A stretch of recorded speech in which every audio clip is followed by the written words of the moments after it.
अम्मी, इन सब बातों के बाद आपका मेहमत के घर में रहना बिल्कुल मुनासिब नहीं। वापस आ जाए। अरे मुझे तंग मत करो आयजा, मैं वहीं पर ही ठीक हूँ और बहुत आराम से हूँ। अगर वापस आ गई तो क्या होगा? तुम्हारी सिर्फ परेशानी बढ़ेगी। ऐसा मत कहें, आप आ जाएं, गुजारा हो जाएगा। नहीं हो पाएगा। हम ऐसा करते हैं, खालदा के साथ दोस्ती कर लेते हैं। मैं वहां अकेली नहीं रहूंगी। मेहमत वैसे मेरे वहां रहने से बहुत खुश है। अम्मी, अब भी मेहमत का नाम ले रही हैं? उसने मुझे अगवा किया था और देखें, वो आदमी हमें तंग करने के लिए किसी भी हद तक जा सकता है। उसके तमाम झूठ और इल्जामात का क्या? अगर वो झूठ ना हो, अगर वो सच हो, अगर वाकई उमर और एलिफ का कोई बच्चा हो। अम्मी, मेहमत ने जो मेरे साथ किया, उसके बाद आप उसकी बात पर कैसे यकीन कर सकती हैं? बेटी, मोहब्बत ने तुम्हारी आंखों पर पर्दा डाल दिया है। माना कि मेहमत ने पहले भी इस तरह के बहुत से खेल खेले हैं, मगर इस बार तो मगर इस बार क्या? इस बार मामला मुख्तलिफ है।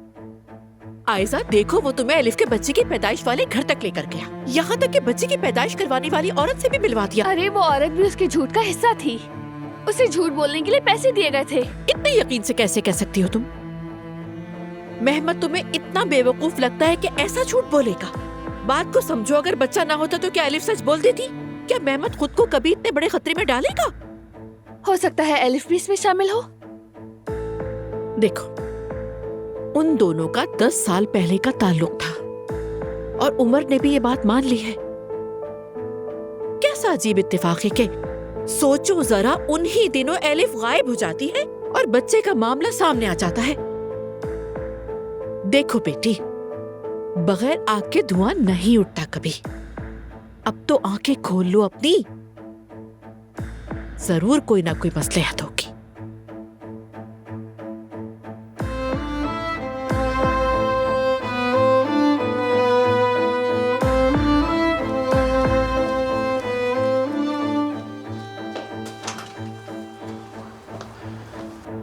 खुशामदीद उमर।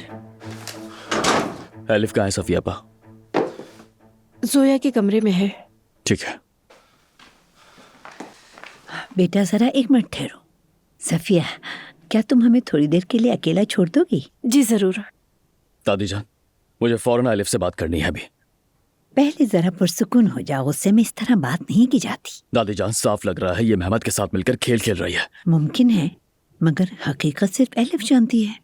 अगर तुम इस तरह गुस्से और जल्दबाजी में बात करोगे तो हो सकता है कि एलिफ घबरा जाए और हम कभी सच नहीं जान पाएंगे, समझे?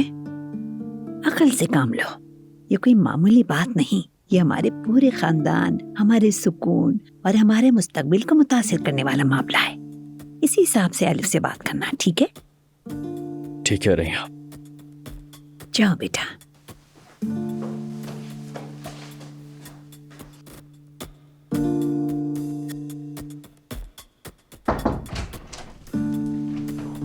उमर, तुम यहाँ क्यों आए हो? मुझे तुमसे फौरन बात करनी है एलिफ।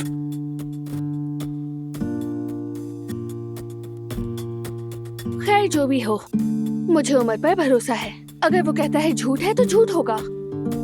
अच्छा ठीक है, अगर तुम मुतमईन हो तो मुझे और कुछ कहने की जरूरत नहीं।